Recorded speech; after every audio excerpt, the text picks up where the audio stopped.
Et voici encore une autre utilisation de la théorie des ensembles. Ici, c'est un motif introduit par Aart van de Wetering.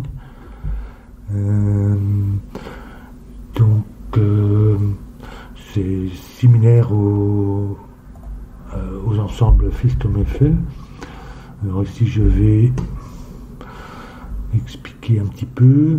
C'est un puzzle de Ron Planner, mais je crois qu'il ne l'a jamais vraiment publié. Ici, on a 5 colonnes, donc 5 fois tous les ensembles de nombres 1 à 9, 5 fois. Maintenant, je peux retirer celui-ci, ça nous en fait 4. Donc, ces cases contiennent 4 fois tous les nombres de 1 à 9. Maintenant, je prends les colonnes, les 4 colonnes ici. Ça fait 4 fois tous les nombres 1 à 9, donc c'est comme contient exactement le même nombre de cases. Ceci est commun aux deux ensembles, donc si on retire ce nombre-là, quel qu'il soit, on le retire à la fois du vert et du rose, donc les deux ensembles restent pareils, et on peut faire de même pour tout.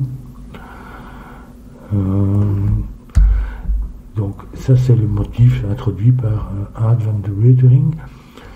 Donc en fait on sait que c'est, je ne sais plus combien il y en a un beau paquet, 9,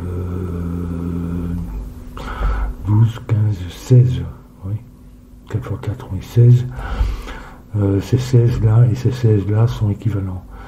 Maintenant, pour ce puzzle-ci, il y a une étape supplémentaire, qui est le point de départ du reste, parce que ceci est un Renban, à savoir que ça contient un ensemble de nombres consécutifs sans répétition, mais comme elle fait 9 cases de long, ça veut dire qu'elle contient tous les nombres de 1 à 9. Donc si on retire ça, il nous reste cet ensemble-là, et si on retire une fois tous les nombres de 1 à 9, on a l'équivalence entre cet ensemble-ci et celui-là, qui est le point de départ pour ce puzzle. La suite du puzzle est un peu plus, comment on va dire, fastidieuse,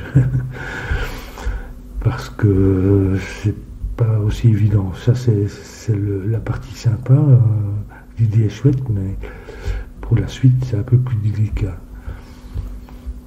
À savoir que ici, c'est un Renban. Donc vous avez, je vais mettre le lien en description. C'est un Renban, vous avez tous des nombres consécutifs. Donc il y en a 7.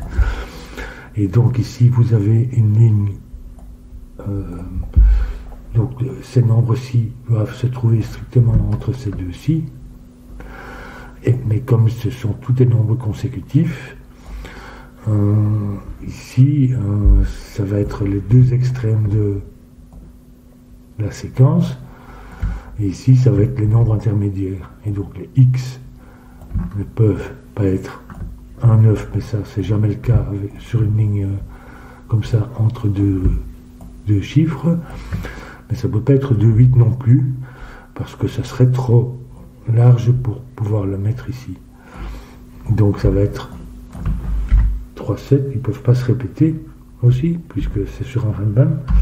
3, 7 et 4, 6, ça nous donne un 5, et ici on a 2, 8. Et ça c'est le point de départ. Et bon,